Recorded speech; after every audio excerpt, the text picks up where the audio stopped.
এই রাস্তার মাঝখানে কে রাখছে? কারো এই কোনো বোধবাসী নাই? আমি তো বাথরুমে পড়ে যাচ্ছিলাম, কি হতো আমি পড়ে গেলে?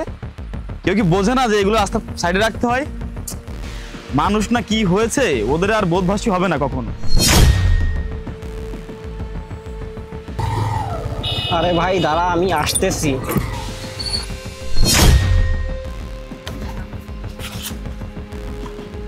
রাস্তার মধ্যে কেউ ইট রাখে? মানুষের কি কমন সেন্স বলতে কিছু নাই? কি হয়েছে আমাদের গ্রামের মানুষের অবস্থা? দেখি আমার গাড়ির কিছু হয়েছে নাকি। না, কিছু হই নাই।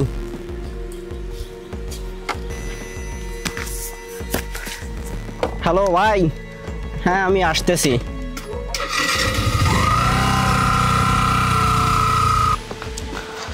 দাদা ওই মেয়েটারে কিন্তু সেই লাগছিল দাদা। এক মিনিট, রাস্তার মাঝখানে ইট রেখে কে চলে গেছে? জানি না কে রেখে চলে গেছে রাস্তার মাঝখানে। আরে কোথাকার কোন পাগল ছাগলটা থাকে এখানে? রাস্তা দিয়ে কত ছোট ছোট ছেলে মেয়েরা চলাফেরা করে, যদি কেউ অ্যাক্সিডেন্ট করে পড়ে যায় তাহলে কি হবে ওদের? হতেও তো পারে, কিন্তু যে আমরা কি বা করতে পারি? বাদ দে, চল, এখানকার মানুষজনই এরকম, এরা কখনো ঠিক হবে না। দেখে আসিস চোট না লাগে। আজকে বিকালে তোমার জন্য কি রান্না করব? যেটা তোমার মনে চাই। আচ্ছা দাঁড়াও তো, এত ইট রাস্তার মাঝখানে কে রাখলো? জানি না তো। আরে কারো না কারো অ্যাক্সিডেন্ট তো হতে পারে ইটের কারণে। তাতে তোমার কি? তুমি এত কেন ভাবতেছো? তোমার তো আর অ্যাক্সিডেন্ট হচ্ছে না। আমার হচ্ছে না ঠিক আছে, কিন্তু অন্য কারো তো হতে পারে, তাই না? দিনরাত সবসময় গাড়ি চলাফেরা করে, তো কারো না কারো তো অ্যাক্সিডেন্ট হতে পারে, তাই না বলো? আরে তুমি চলো, আসো তো। না না, আমি যাব না। যদি এই ইটগুলো সরানোর কারণে কারো জান বেঁচে যায় তাহলে আমি ইটগুলো সরিয়ে দিয়েই যাব। দাঁড়াও।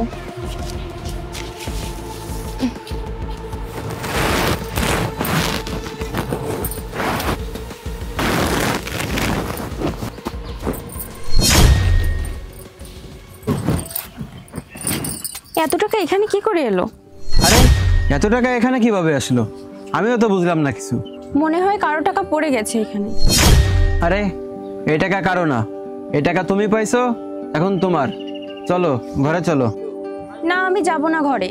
তুমি একটু চিন্তা করে দেখো তো, যার টাকাটা পড়ে গেছে তার কতটা চিন্তা হচ্ছে, তার কতটা খারাপ লাগছে, না জানি কত কষ্ট করে টাকাটা উপার্জন করছে। আরে তুমি পাগল হয়েছো নাকি? উপরওয়ালা তোমাকে এত টাকা দিয়েছে আর তুমি না নিয়ে যা তা বলছো। না, এই টাকা আমার না। যে টাকা আমি কষ্ট করে উপার্জন করি ওইটা আমার টাকা, আর আমি রাস্তায় এই টাকা পেয়েছি। এই টাকা কখনো আমার হতে পারে না।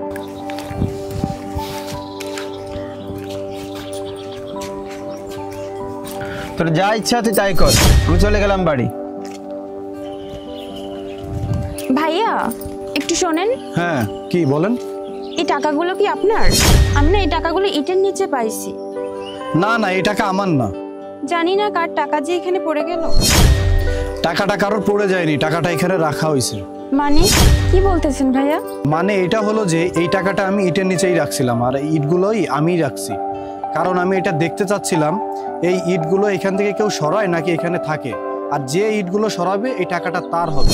এখন তো টাকাগুলো তোমারই হয়ে গেছে। ভাইয়া আমি রাস্তার ইটগুলো এর জন্য সরাইছি যাতে কারোর চোট না লাগে, আর এখানে তো রাস্তাঘাটে সবসময় গাড়ি ঘোড়া চলাফেরা করে, যাতে কোনো অ্যাক্সিডেন্ট না হয়, এজন্য আমি এই কাজটা করেছি।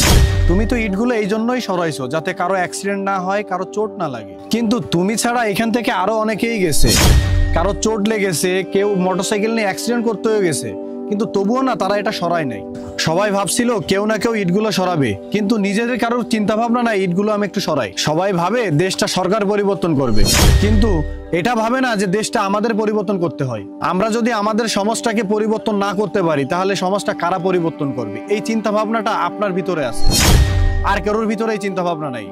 সবার ভিতরে এমন চিন্তা ভাবনা আসুক সেই কামনা করি। এই টাকাগুলো আপনার, আপনি এটা রাখেন, ভালো থাকবেন। হ্যাঁ।